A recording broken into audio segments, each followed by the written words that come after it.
Om Shanti. Good evening सभी भाई बहनों का हम एक बार फिर से वेंसडे इवनिंग इवेंट्स में, हिंदी इवेंट्स में बहुत बहुत हार्दिक स्वागत करते हैं।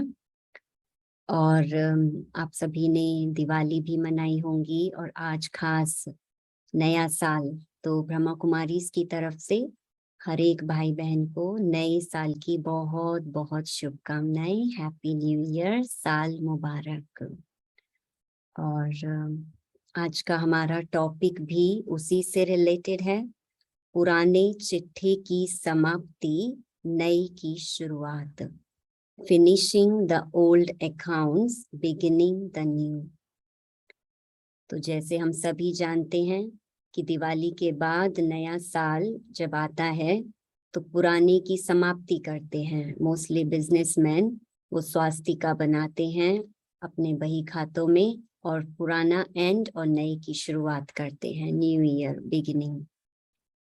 तो ये हमारे जीवन भी एक बैलेंस शीट की तरह अगर हम देखें तो क्या हम भी अपने जो जीवन में पुरानी बातें हैं उसको हम कैरी फॉरवर्ड करते हैं या फिर उसको वहीं समाप्त करके नए जीवन को, नए साल को नई उमंगे, नई खुशियों के साथ में सेलिब्रेट करते हैं।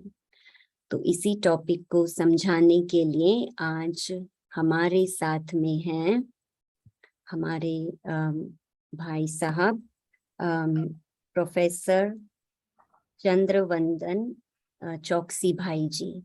तो भाई साहब आपका बहुत बहुत हम स्वागत करते हैं हमारे हिंदी टॉक्स में, ग्लोबल हाउस में। और मेरा ये सौभाग्य है कि आपसे आज हम रूबरू हम मिल रहे हैं, क्योंकि वैसे तो आप गुजरात से हैं लेकिन अभी थोड़े समय के लिए आप हमारे साथ यूके में हैं।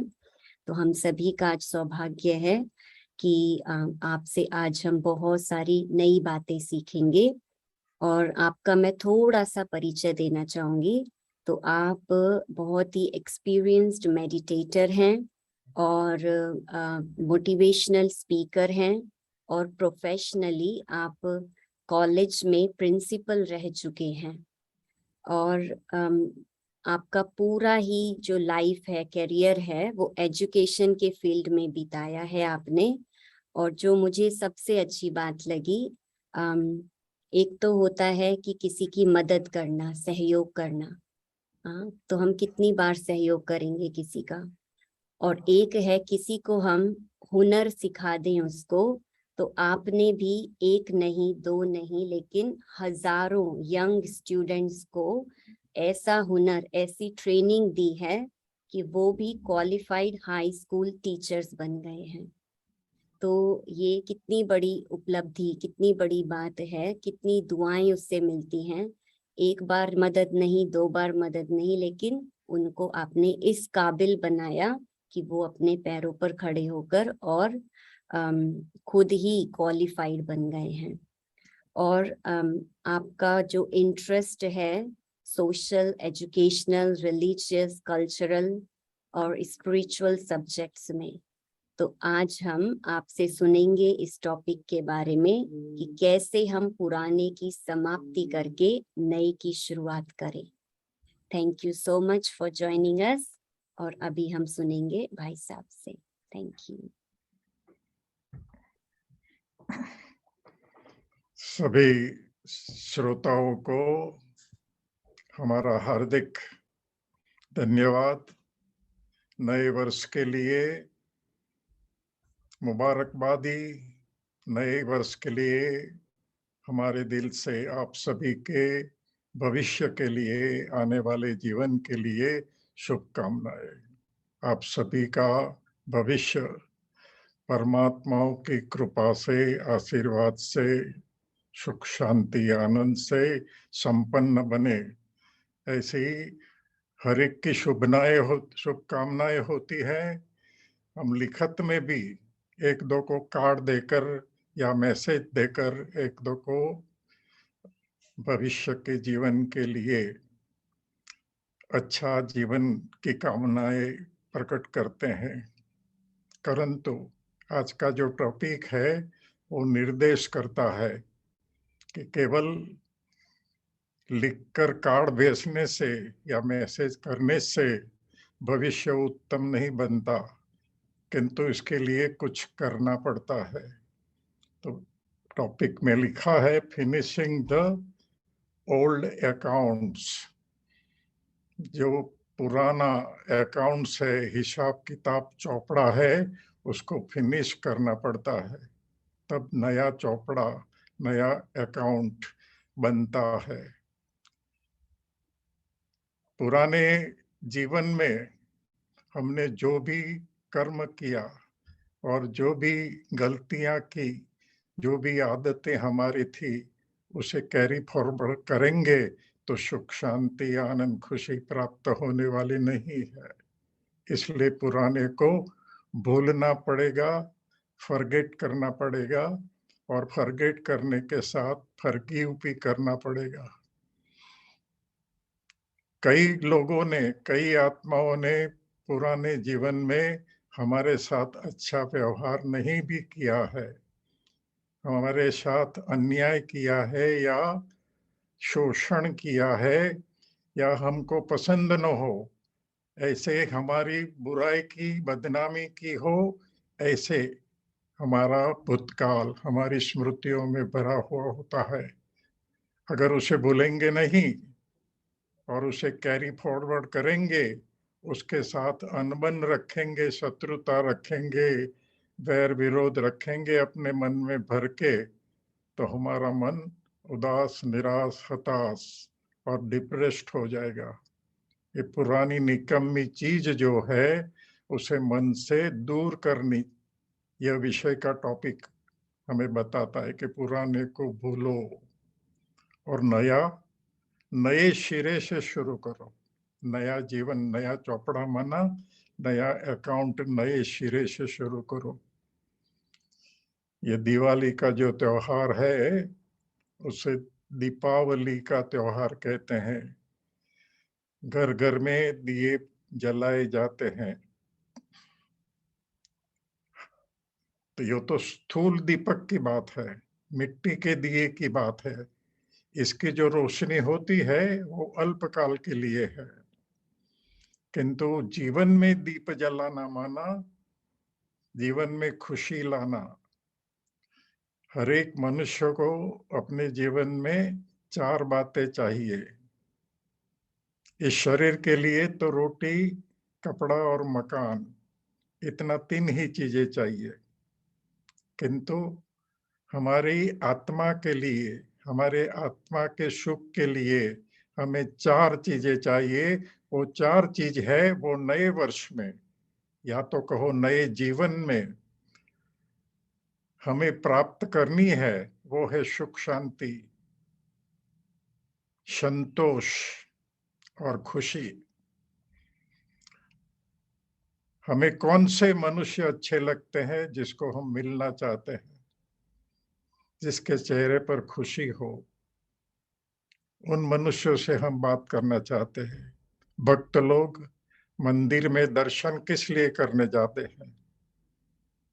दर्शन में वो लोग क्या करते हैं? मूर्ति का मुखड़ा देखते हैं। मुखड़ा माना वदन। भक्ति में वो लोग गाते हैं, हे प्रभु, तुम्हारा वदन कमल देखकर मैं हर्षित हो जाता हूँ, तुम्हारे नयन कमल देखकर मैं खुश हो जाता हूँ, तुम्हारे हस्त कमल, तुम्हारे चरण कमल कि मैं कितनी महिमा करूं। नयन कमल का अर्थ क्या है? ये दो चक्षु जो है वो चर्म चक्षु है। इन आंखों से प्यार भी निकलता है, इन आंखों से नफरत भी निकलती है, इन आंखों से उदासी, हताशा, निराशा भी निकलती है। इन्हीं आंखों से किसी के प्रति प्रेम भावना, उदारता की भावना, क्षमा की भावना का दर्शन भी होता है। ऐसे नयन कमल हमारे बने, वो ईश्वर की कृपा, वो ईश्वर की वर्षा है। वो कैसे बने? तो नया अकाउंट जो करना है नए वर्ष में, और पुराने को फिनिश करना है, समाप्त करना है। उसके लिए मैं एक उदाहरण आपको देना चाहूंगा कि मुसलमान लोग मरे हुए शरीर को मुर्दा कहते हैं और उसे दफन करते हैं, मिट्टी में गाड़ देते हैं, कब्रिस्तान में जाकर कब्र में सुला देते हैं। और हिंदू लोगों की विधि है जला देना, उसे अग्नि संस्कार करते हैं। जो नया जीवन बालक के रूप में मिला था, वो बड़ा हुआ, युवान हुआ, बूढ़ा हुआ। बूढ़ा हुआ तो उसे फिर से नया बनाना। देखो, ये प्रकृति का कार्य है। प्रकृति को देखो, नया पुष्प खिलता है, मुरझा जाता है, फिर से नई कली खिलती है। सूरज रोज रोज पूर्वाकाश में उदित होता है और शाम को अंधकार में डूब जाता है। सारी रात अंधकार भरी होती है, किंतु प्रकृति को देखो, फिर से सूरज आकाश में दिखाई देता है। वैसे ही आशा और निराशा, हर्ष और शोक, जय और पराजय, ये जीवन में उदित होना और अंत होना, ये प्रकृति का नियम है। वैसे जन्म और मरण के बाद फिर से पुनः जन्म, ये नियति है। तो पुराना छोड़ देना पड़ेगा। शरीर को आप कहाँ तक अपने पास रखेंगे? वो तो मुर्दा होगा, तो सड़ गया। वैसे पुरानी बातें, पुरानी यादें, पुरानी स्मृतियां, जिसमें हमारे मन में हमने इकट्ठी की है, वो बातें कौन सी है? वो बातें, उसने हमारा इंसल्ट किया था, उसने हमारे साथ ऐसा असभ्य व्यवहार किया था, उसने हमारी बेइज्जती की थी, भर सभा में उसने हमको पीछे ढकेल दिया था, हमारी करियर में वो विघ्न बनकर आया था। वो वो हम अंगुली सामने रखते हैं कि उनके कारण हमारा जीवन बिगड़ा। यह है ओल्ड अकाउंट्स की बातें। उसे मन में भरे रखेंगे तो क्या होगा? मन बोझिल हो जाएगा। शरीर भी बोझ वाला नहीं हो, इसके लिए लोग एक्सरसाइज करते हैं,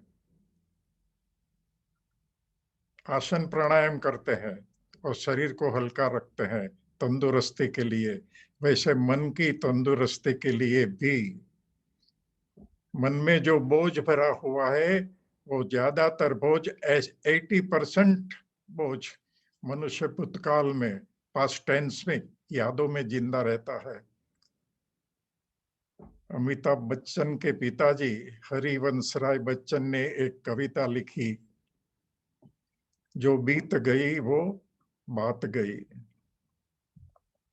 पास्ट इज पास्ट।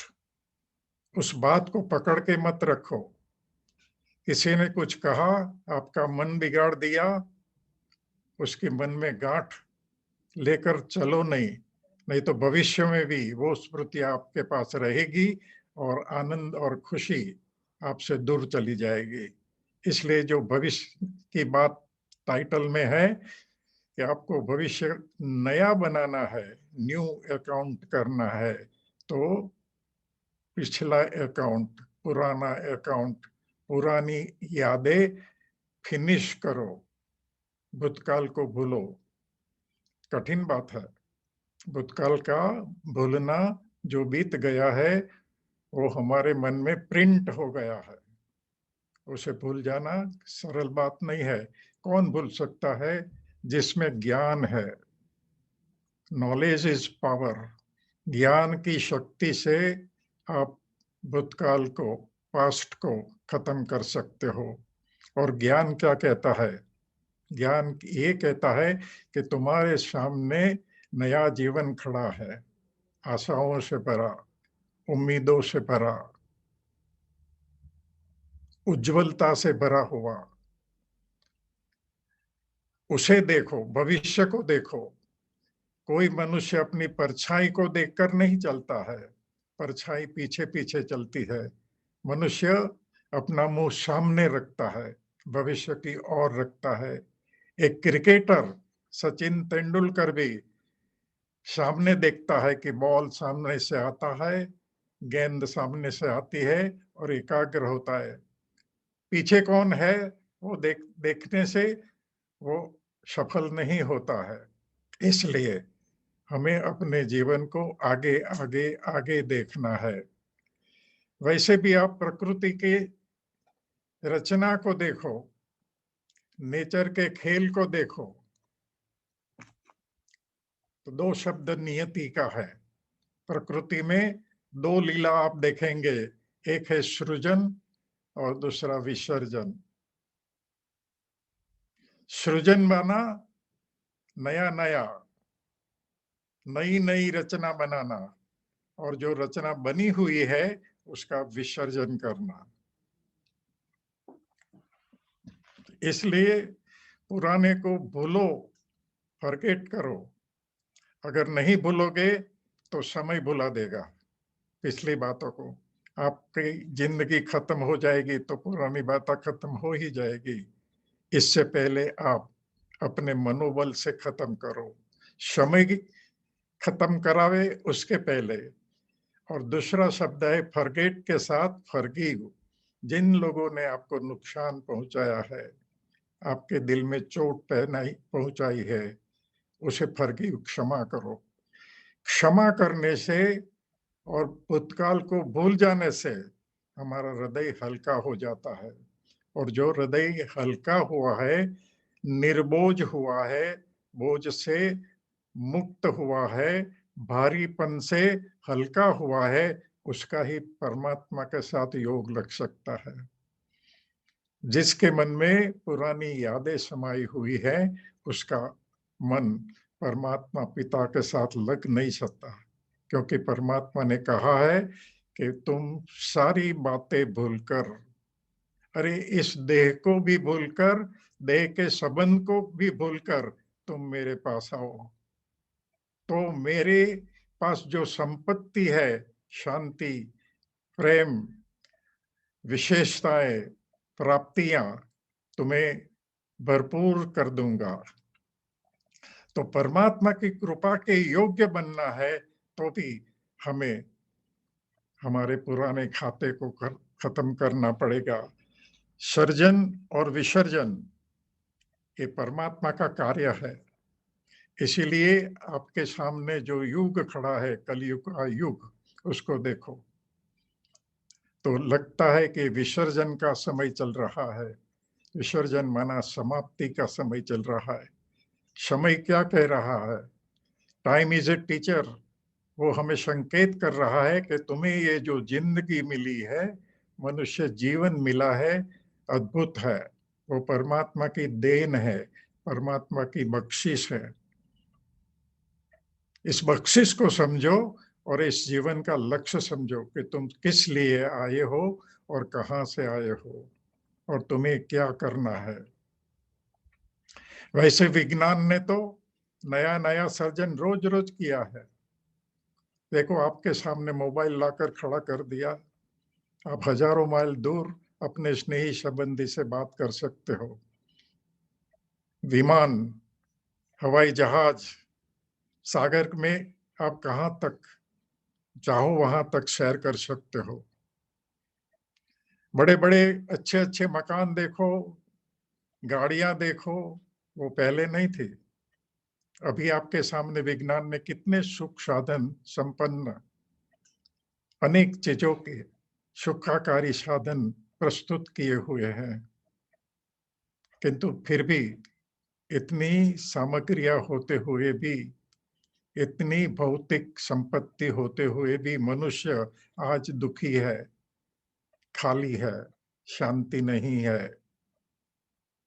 हृदय का सुख नहीं है, उसके पास जो है उससे संतुष्ट नहीं है। क्यों ऐसा है? चाहनाएं, मुझे और चाहिए, मुझे और चाहिए, मुझे और चाहिए, चाहना है। मनुष्य एक दूसरे को दुख क्यों देते हैं? अहंकार के कारण। भगवत गीता में लिखा है, हे अर्जुन, काम, क्रोध और अहंकार तुम्हारे शत्रु है, उनसे तुम युद्ध करो। ये कोई भाई भाइयों का युद्ध की बात नहीं थी। तुम्हारे अंदर जो रावण है, तुम्हारे अंदर ही शत्रु है, उनके साथ तुम युद्ध करो, उनको अपने वश में करो। दीपावली के पहले का त्योहार था नवरात्रि का। वो भी हमारा भारत आध्यात्मिक त्योहारों का देश है। भारत में जो जो त्योहार हैं वो यहाँ से, भारत से ही परदेश में गए हैं। नवरात्रि में आपने क्या देखा? कोई देवी सिंह पर, शेर पर सवारी करती है, कोई देवी मगर पर सवारी करती है, कोई बाघ पर सवारी करती है। बाघ, शेर, मगर हिंसक प्राणी है। वैसे क्रोध, अहंकार, वो हमारी खुशी, हमारा आनंद, उसकी हिंसा करते हैं, हमारी शांति को मार डालते हैं। अहंकार बस हमारे मधुर संबंध है वो भी बिगाड़ देते हैं। दोस्ती क्यों बिगड़ जाती है? बेवफाई से। पति पत्नी में डाइवर्स क्यों हो जाता है? अनबन क्यों हो जाता है? Ego. Ego is the root of all the problems. सब प्रॉब्लम्स जो है वो अहंकार से उत्पन्न होते हैं, वो हमारे शत्रु है। उन पर देवियों ने सवारी की, बाघ सिंह पर। कोई बाघ, कोई सिंह, कोई युवती को अपने पर बैठने नहीं देगा। वो देवियां, वो शक्तियां बाघ शेर पर नहीं बैठी है। उसने अहंकार को वश किया है, क्रोध को वश किया है। जिसने क्रोध को वश किया है उसका चेहरा खुशी से भर जाएगा। जिसने अहंकार को वश किया है उसकी वाणी में नम्रता आ जाएगी। दादी प्रकाश मणि क्या कहती थी? वाणी में मधुरता हो, चित्त में नम्रता हो, और हर कार्य करते हो उसमें निमित्तपन हो। मैं नहीं कर रहा, ये ऊपर वाले ने मुझे शक्ति दी है, उसने करवाया है। तब चेहरा हर्षित मुख होगा, तब चेहरा दर्शनीय होगा, तब मन हल्का होगा, तब हम हर एक के साथ मधुर संबंध रख सकेंगे। इसलिए अगर हमें नया अकाउंट्स करना है तो क्या करना चाहिए? दुआएं लेनी चाहिए। सर्व के प्रति शुभ भावना केवल मैसेज करने में नहीं, केवल लिखने में नहीं, केवल बोलने में नहीं, किंतु सच्चे दिल से तुम्हारा भला हो, तुम्हारा कल्याण हो, तुम्हें जीवन में सुख मिले, तुम्हारे जीवन में शांति हो, तुम्हारे जीवन में सफलता ही सफलता है। इसलिए छोटे बच्चे नए वर्ष में अपने माता पिता को, गुरुओं को और अपने बड़ों को सिर झुकाकर आशीष मांगते हैं। या तो गुरु के पास जाते हैं या तो मंदिरों में जाकर आशीष मांगते हैं। मांगने से शांति, प्रेम, आनंद, खुशी नहीं मिलती, कर्म करने से मिलती है। हमारा दिल हरेक के प्रति शुभकामनाओं से भरा हुआ हो, रहम के भाव से भरा हुआ हो, करुणा के भाव से भरा हुआ हो। किसी ने हमारा कुछ बिगड़ा भी है, उसको भी माफ कर देना, उसको शक्ति कहते हैं। क्षमा करना इजी बात नहीं है, भूलना इजी बात नहीं है। किसी ने हमारी बदनामी की और उसको भूल जाना, ये कोई साधारण व्यक्ति का काम नहीं है। जिसमें आध्यात्मिक बल होता है, ज्ञान का बल होता है, वो दूसरे को माफ कर सकते हैं। तो माफ करना माना हम किसी पर उपकार नहीं करते हैं, हम अपने पर रहम करते हैं, अपने पर उपकार करते हैं। कैसे? कि आपने उसको मन से माफ कर दिया, आप हल्का हो गए, अब आपका योग लगेगा, आपका स्वभाव सरल हो जाएगा, आपके संस्कार उदारता के हो जाएंगे। परमात्मा का ज्ञान मनुष्य को यह शक्ति देता है। गीता में लिखा है, ज्ञानम तृतीयम नेत्रम, ये तीसरा नेत्र है ज्ञान। भक्त लोगों ने भगवान से प्रार्थना की, तमसो मां ज्योतिर्गमय, हे प्रभु तो हमें अंधकार से प्रकाश की ओर ले जाओ। वैसे भी दीपावली का पर्व क्या है? अंधकार से प्रकाश की ओर जाना। अंधकार माना जो बीत गया, जो पास्ट, जहां से हमें दुख मिली, जहां से हमें अशांति मिली, जहां से हमें अन्याय मिला, शोषण हुआ, वो बिगड़ा हुआ भूतकाल, बिगड़ा हुआ पुराना चौपड़ा, वो खत्म करना है, उसे याद नहीं रखना है। अगर स्मशान में जाकर किसी शरीर को जला दिया और फिर उसको आप ढूंढेंगे तो हड्डियां हाथ में आएगी, और कब्रिस्तान में जाकर मुर्दे को बाहर निकालेंगे तो सड़ा हुआ शरीर हाथ में आएगा। यही पुरानी चीज है, उसको नया बनाना। रोज रोज प्रकृति नया फूल खिलाती है, नया पौधे से पेड़ बनाती है, फल बनाती है नया नया। जो फूल शाम को गिर गया, फिर सुबह से नया फूल, नई कली खिल उठती है। वैसे हमारे जीवन में नई आशा, नया उमंग, नई कर्म करने की शक्ति, उमंग, उत्साह, इसको कहते हैं नया वर्ष। एक दिवस के नहीं। हैप्पी न्यू ईयर माना एक दिवस के लिए नहीं, पूरे जीवन के लिए। हमारे जीवन में सुख, शांति, आनंद, शक्ति हमारे जीवन में कब आएगी कि औरों के जीवन में भी आए, ऐसी शुभ भावना हमारे में हो। केवल हमारे जीवन में आवे और दूसरों के जीवन में ना आवे तो भी इस जगत में शांति सुख पैदा नहीं हो सकता। आपने जो गीत सुना उसका भी मतलब क्या था कि इस जगत में सभी में एकता हो, हिंदू हो या मुसलमान हो, कोई भी जाति का हो, गरीब हो या ऊंच हो, सभी के लिए हमारे मन में समान और श्रेष्ठ भावनाएं। इससे ज्यादा हमें अपने ऊपर उपकार करना चाहिए कि मेरा जीवन श्रेष्ठ, मेरा जीवन उच्च मुझे बनाना है। तो नए वर्ष में हमें संकल्प करना चाहिए कि मेरा नया जीवन कैसा हो, जो प्रभु को पसंद आवे। प्रभु को कौन सी आत्माएं पसंद आती है? जो वैर जैर नहीं लगती, शत्रुता नहीं रखती, जो दूसरों के साथ मधुरता से व्यवहार करती, जिसके मन में कोई खोट नहीं होती, मन में मैल नहीं होता। आप देखिए दिवाली के 15 दिन पहले लोग अपना घर कितना साफ करते हैं, कोने कोने से धूल निकालते हैं, और जो चीजें निकम्मी है उसको बाहर फेंक देते हैं। दिवाली के दिन घर में जो भी चीजें हैं धुलाई करके साफ सुफ रख के एकदम स्वच्छ रखते हैं। हमारा शरीर भी हम स्वच्छ रखते हैं, नए कपड़े पहनते हैं। नए कपड़े पहनना माना नया जीवन पहनना। नया जीवन माना नया स्वभाव, नया संस्कार, नई आदतें, नई दृष्टि, नई वृत्ति, नई वाणी, सब नया, पुराना खत्म। जो जो गलतियां की, जिन जिन के साथ हमने अच्छा व्यवहार नहीं किया, उनको नए वर्ष में जाकर लोग माफी मांगते हैं, क्षमा करो, हमारे से कोई भूल हुई हो तो क्षमा करो। नया संबंध बांधते हैं। भाई बीज, भैया दूज जो है, माना भाई भाई समझना, माना परिवार के हैं हम।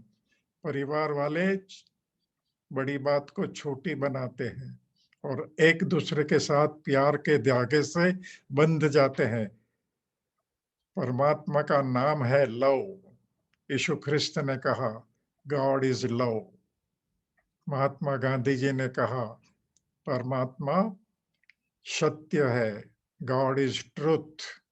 ऋषि मुनियों ने कहा परमात्मा तेज है। मोहम्मद पैगंबर ने कहा परमात्मा नूर है। तो आत्मा भी नूर है, आत्मा भी तेज है। कौन सा तेज? ज्ञान का तेज। Knowledge is light. हमारा नया जीवन कैसे होगा? ज्ञान से। कौन सा ज्ञान? जो स्कूल कॉलेजों में पढ़ाते हैं वो ज्ञान नहीं, वो ज्ञान नहीं, वो मटेरियल ज्ञान है, पार्थिव भौतिक ज्ञान है। आत्मा का ज्ञान, हम कौन है, इस शरीर को चलाने वाला कौन है, इंद्रियों को चलाने वाला कौन है, आंखों से देखने वाला कौन है, मेरे मुंह से बोलने वाला अंदर कौन बैठा हुआ है, वो कौन है और कहाँ से आया है। उसका ज्ञान तो स्कूलों कॉलेजों में पढ़ाया ही नहीं जाता है। और आत्मा का स्वरूप क्या है, आत्मा की शक्ति क्या है। आत्मा का शक्ति है प्रेम। आत्मा चाहती है प्रेम, सच्चा प्रेम, भौतिक प्रेम नहीं। भौतिक प्रेम तो अल्पकालीन होता है, आज है कल नहीं है। किंतु आत्मा का प्रेम माना एक दूसरे के साथ आत्मीयता का व्यवहार।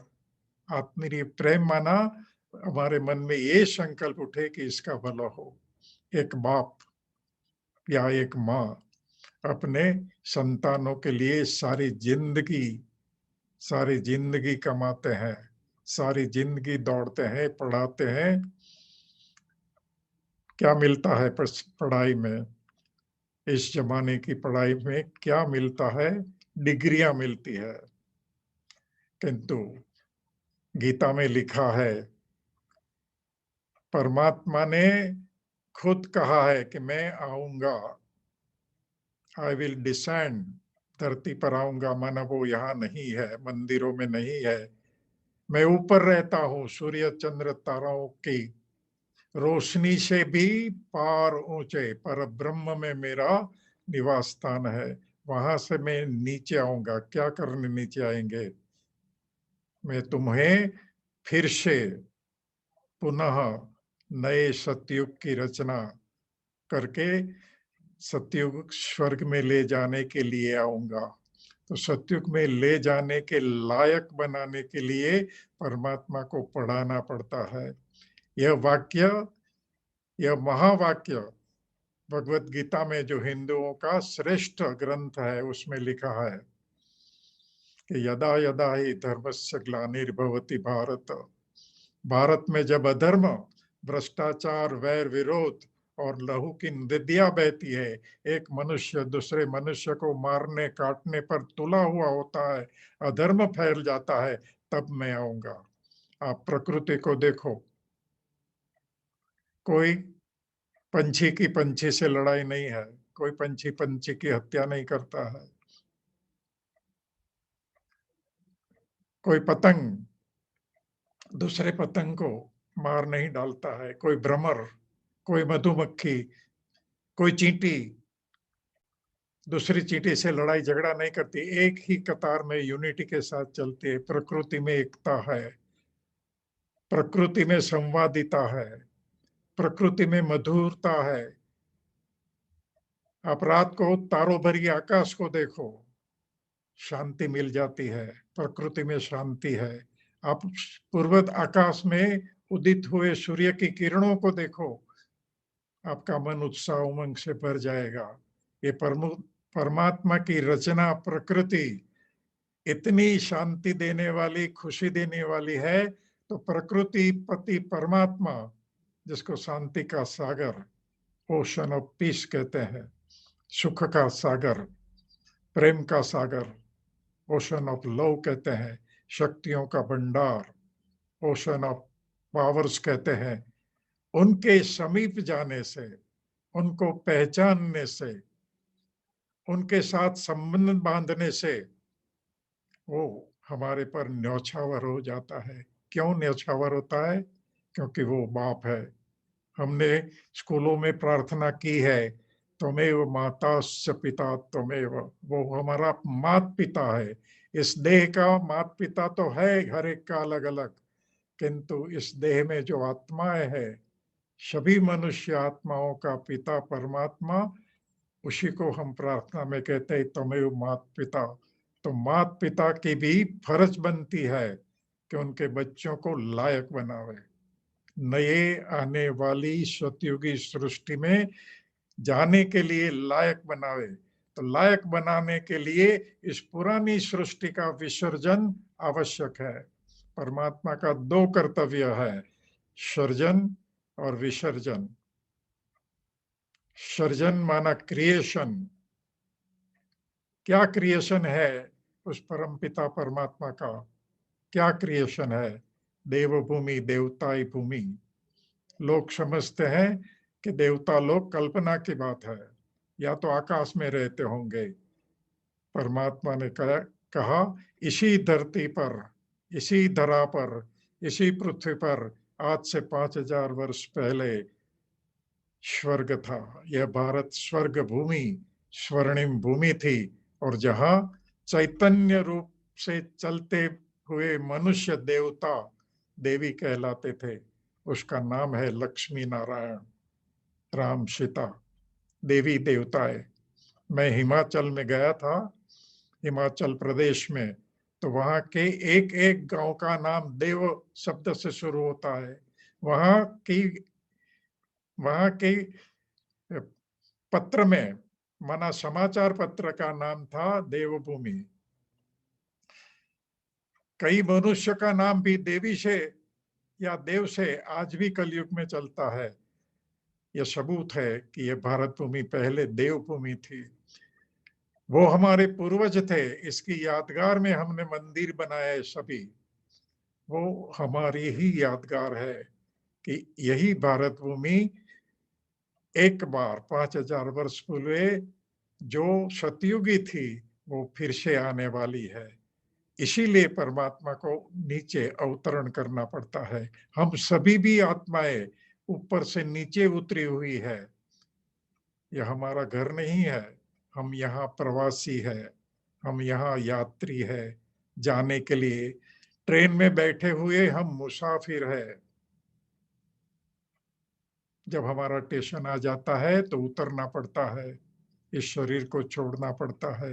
वैसे कलयुग के अंत में एक एक आत्मा को ये पृथ्वी, ये शरीर, ये धरा को छोड़कर ऊपर अपने घर में परम धाम ले जाने के लिए परमात्मा को आना पड़ता है। तो हमारा भविष्य, हमारा न्यू अकाउंट भविष्य का है।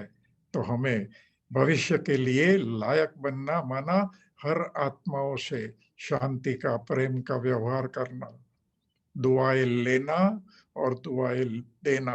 रोज रोज ये संकल्प करना चाहिए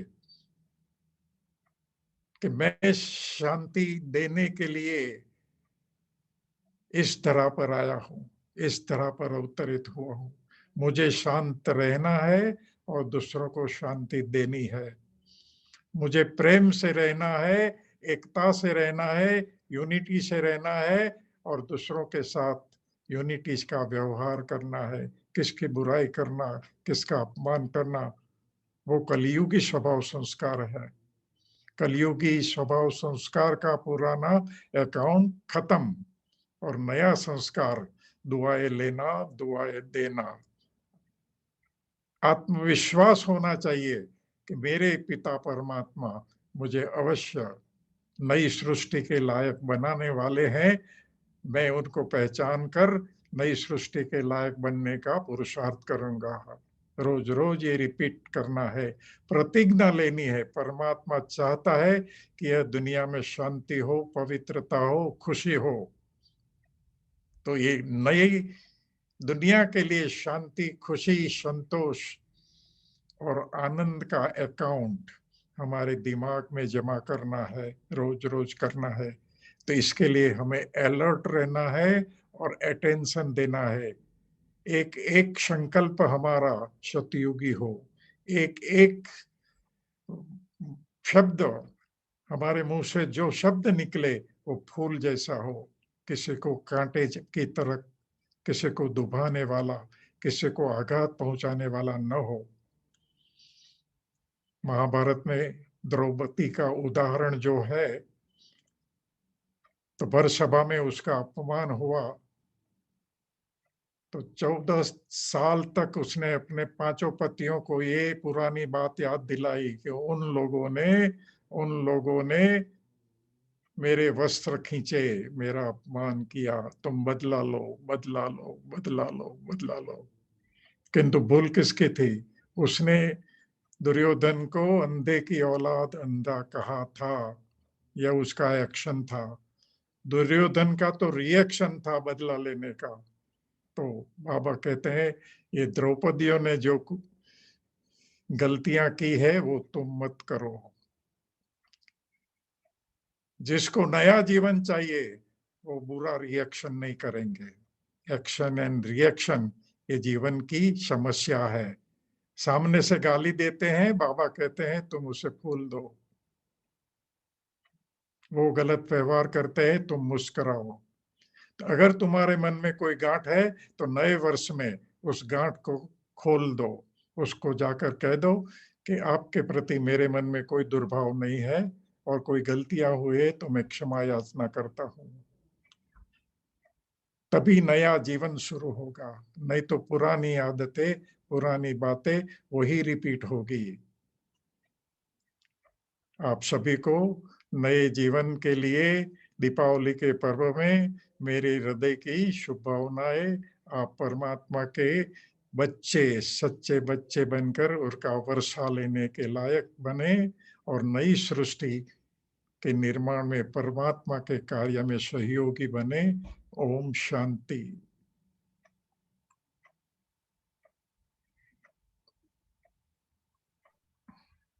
थैंक यू, बहुत बहुत धन्यवाद भाई जी आपका। आपने इतनी गहरी बातें सुनाई। किसी भाई बहन का अगर कोई प्रश्न है तो आप जरूर चैट बॉक्स में लिख सकते हैं, मैं भाई जी को पढ़ करके सुनाऊंगी। और जो आपने सुनाया कि सृजन और विसर्जन, तो बहुत ही ये एक अंडरस्टैंडिंग की बात है। आपने इसको टाइम से भी कनेक्ट किया कि किस प्रकार से हम समय से पहले अपने को तैयार कर लें ना। नहीं तो समय, जैसे आपने एग्जाम्पल भी दिया कि शरीर छूट गया तो हम साथ में क्या लेकर जाएंगे। और दूसरा जो आपने ये सुनाया कि प्रकृति प्रकृति इतनी सुंदर है, हार्मनी है उसमें, मधुरता है, और उसको देख करके ही कई लोग नेचर लवर होते हैं, तो वो घंटों वहां जाकर के नेचर के सामने, पानी के सामने, जंगल में बैठकर तपस्या करते हैं, मेडिटेशन करते हैं, तो उनको कितनी शांति, सुकून मिलता है। लेकिन जो प्रकृति पति है, जो प्रकृति परमात्मा की रचना है, तो जब प्रकृति से इतना सुकून मिलता है, अगर हम परमात्मा से संबंध जोड़े तो कितना वो जो शांति का, प्रेम का सागर है, हमारा माता पिता है, तो हमारे जीवन को कितना श्रेष्ठ वो हमार बना सकते हैं।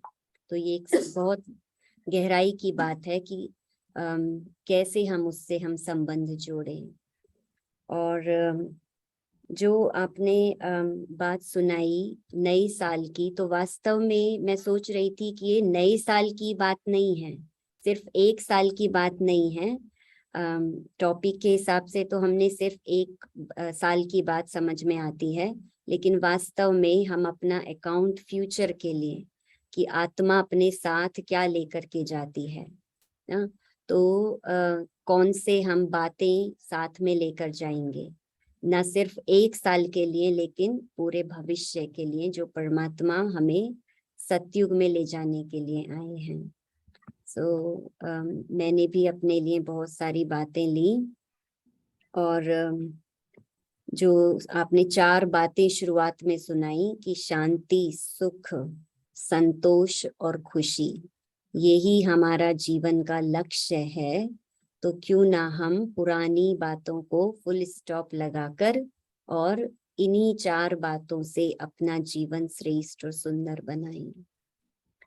तो आई थिंक सभी के क्वेश्चंस का आंसर मिल गया है, तो कोई प्रश्न नहीं है। तो अभी हम थोड़ा मेडिटेशन करते हैं।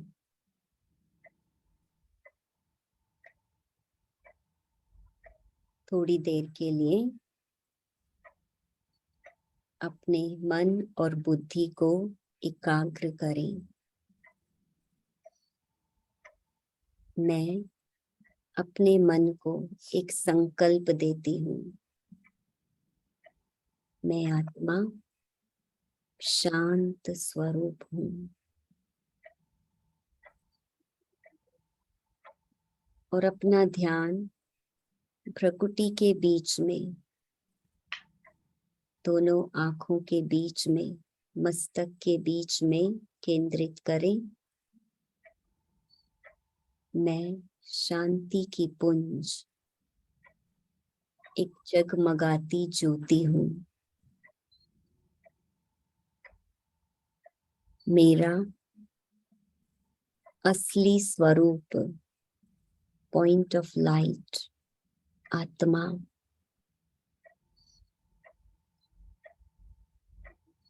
और अनुभव करें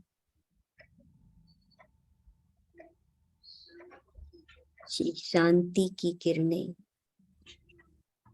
मुझ आत्मा से प्रवाहित हो रही हैं।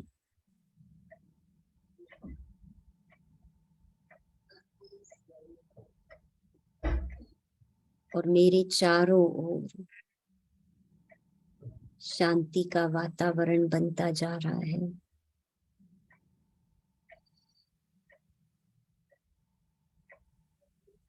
बाहर चाहे शोर है, कुछ भी हो रहा है, लेकिन मेरा पूरा ध्यान अपने ऊपर है। मैं आत्मा सुख, शांति, प्रेम से भरपूर हूँ। संतोष, सुख मेरे जीवन का लक्ष्य है। तो क्यों ना हम दुख देने वाली बातों को लेट गो करें और भविष्य के लिए सिर्फ अच्छी बातें, खुशी की बातें याद रखें।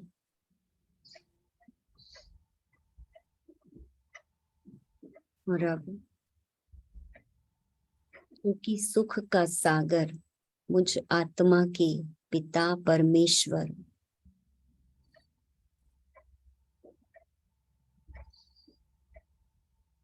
परम आत्मा है, हम उनका आवाहन करते हैं और वो अपना परम धाम छोड़कर एक सूर्य के समान अपनी किरणें बिखेरते हुए मेरे सामने आ जाते हैं।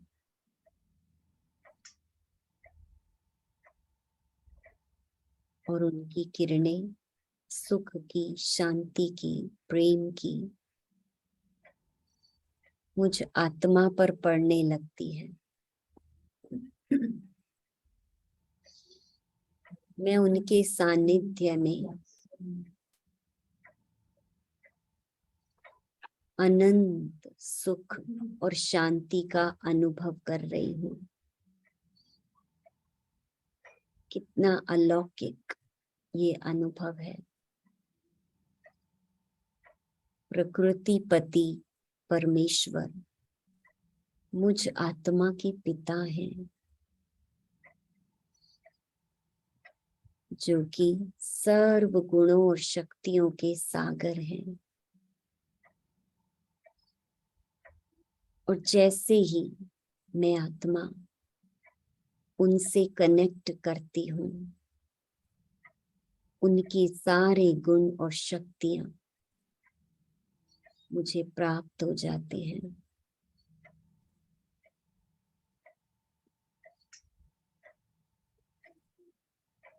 एक पिता से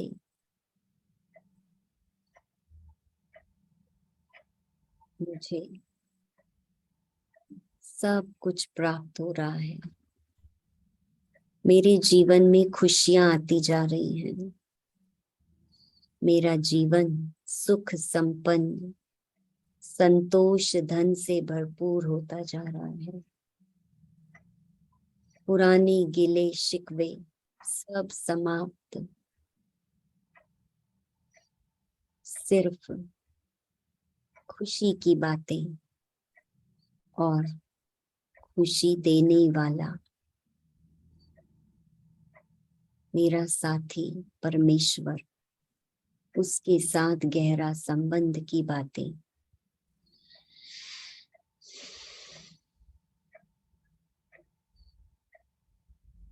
और ना सिर्फ एक दिन, 2 दिन या 1 साल, बल्कि मेरा फ्यूचर, भविष्य खुशियों से भरपूर हो रहा है। मैं आत्मा अपने अकाउंट में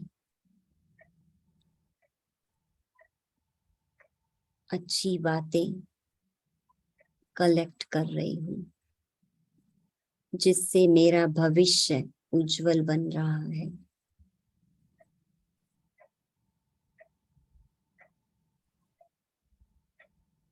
And now I share this energy, pure vibrations with my family, friends,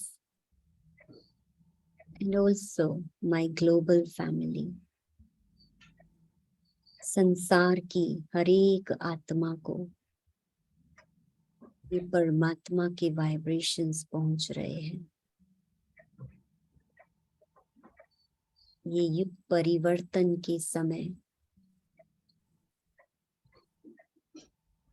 विसर्जन, पुरानी बातों का विसर्जन और सुख, शांति, समृद्धि का सृजन हो रहा है।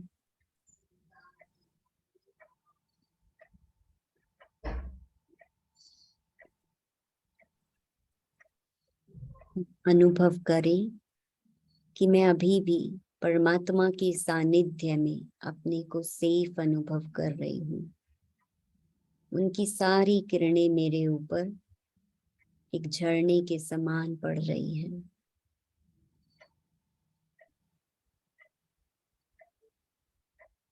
मेरा मन, बुद्धि और हृदय शुद्ध हो रहा है। सब पुरानी बातों का विसर्जन और सिर्फ 4 बातें, सुख, शांति, संतुष्टता और खुशी, प्रेम।